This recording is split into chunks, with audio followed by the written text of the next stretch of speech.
قیامت کے دن تم سے اللہ نعیم کے بارے میں سوال فرمائے گا۔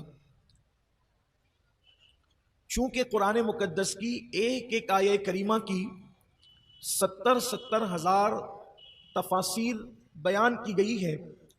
اور اس کے متعلق متعدد اقوال مفسرین نقل کرتے ہیں، تو چونکہ نعیم کا ذکر اللہ نے قرآن میں فرمایا، اس سے مراد ہے نعمت۔ اللہ تم سے قیامت کے دن نعیم کے بارے میں پوچھے گا، تو نعیم کیا ہے اس کے متعلق الگ الگ اقوال ہیں۔ اس میں ایک قول یہ بھی ہے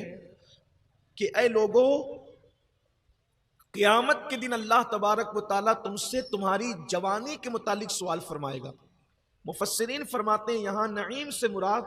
ایک قول یہ ہے کہ جوانی، اللہ تم سے تمہاری جوانی کے متعلق سوال فرمائے گا کہ تم نے اپنی جوانی کو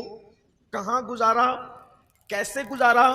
جوانی کی راتوں کو کیسے گزارا، جوانی کے دن کو کیسے گزارا، جوانی کے ایام کو کیسے گزارا۔ یوں تو زندگی کے لمحے لمحے کے متعلق اللہ تبارک و تعالیٰ کی طرف سے سوال ہو چکا ہوگا، لیکن پوری زندگی کے متعلق سوال الگ سے ہوگا اور جوانی کے متعلق الگ سے سوال ہوگا۔ اس سے جوانی کی اہمیت پتہ چلتی ہے۔ جوانی کا آغاز، جوانی کی ابتدا 16 سال سے ہوتی ہے اور 40 سال تک انسان جوان رہتا ہے۔ اور پھر حیرت کی بات یہ ہے کہ جن دنوں انسان جوان رہتا ہے اس کو شاید اپنی جوانی کی اہمیت کا اندازہ نہیں ہوتا۔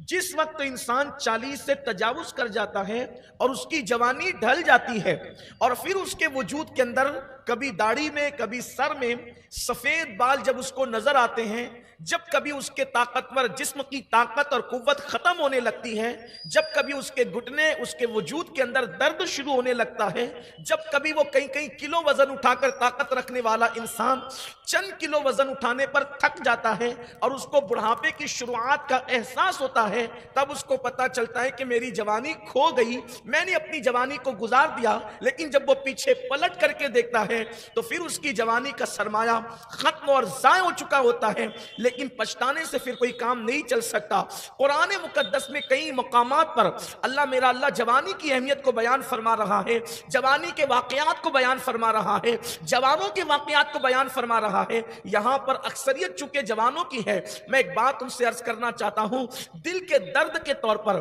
میرے آقا صلی اللہ علیہ وآلہ وسلم کے دیوانوں، میری قوم کے جوانوں، یہ اللہ کی طرف سے بڑا انعام ہے، بڑا احسان ہے کہ اللہ نے تمہیں اور ہمیں جوانی جیسی عظیم نعمت عطا کی ہے۔ اس نعمت کو استعمال کر کے، صحیح اس کا استعمال کر کے آپ اپنی دنیا بھی بہتر کر سکتے ہو، آپ اپنی آخرت بھی بہتر کر سکتے ہو، آپ اپنی دنیا بھی بنا سکتے ہو، آپ اپنی آخرت بھی بنا سکتے ہو۔ اللہ اکبر! لیکن کتنی کم نصیبی ہے۔ ایک طرف تو یہ کہ اللہ پاک فرما رہا ہے کہ ہم تم سے جوانی کے بارے میں پوچھیں گے اور ہم جوانی ہی کو گناہوں کے راستوں پر وقف کر چکے ہیں، جوانی کو تج چکے ہیں جب گناہوں کے راستے پر۔ اللہ اکبر! کوئی گانے سن رہا ہے، کوئی فلمیں دیکھ کر جوانی گزار رہا ہے، کوئی شراب کے اڈوں پہ جوانی گزار رہا ہے، کوئی نشے کے راستے پہ جوانی گزار رہا ہے، کوئی لڑکیوں سے ناجائز تعلقات کے حوالے سے جوانی گزار رہا ہے۔ اور جوانوں کو یہ نصیحت کی جاتی ہے تو وہ مسکرانے لگتے ہیں کہ یہ کیسی بات علماء کر رہے ہیں، یہ کیسی بات خطبہ کر رہے ہیں، یہ کیسی بات داعیان دین کر رہے ہیں۔ میرے آقا صلی اللہ علیہ وسلم کے دیوانوں، آج تمہارے پاس جوانی ہے مگر تمہیں جوانی کی اہمیت نہیں ہے، اس لیے کہ کہا جاتا ہے قدر نعمت بعد زوال، نعمت کی قدر اسی وقت ہوتی ہے جب وہ نعمت چلی جاتی ہے۔ آج اس کی قدر کیجئے، آج اس کا احساس کیجئے، ورنہ جب یہ نعمت چلی جائے گی اور تم نے اس نعمت کو ہوٹلوں پر بیٹھ کر، تم نے اس نعمت کو گناہوں کے اڈوں پہ خرچ کر دیا، اور جب یہ نعمت چلی جائے گی، یہ نعمت ختم ہو جائے گی، اس وقت تمہیں احساس ہوگا، لیکن پچھتانے سے کچھ نہیں ہوگا، ہاتھ ملنے سے کچھ نہیں ہوگا۔ اس کا صحیح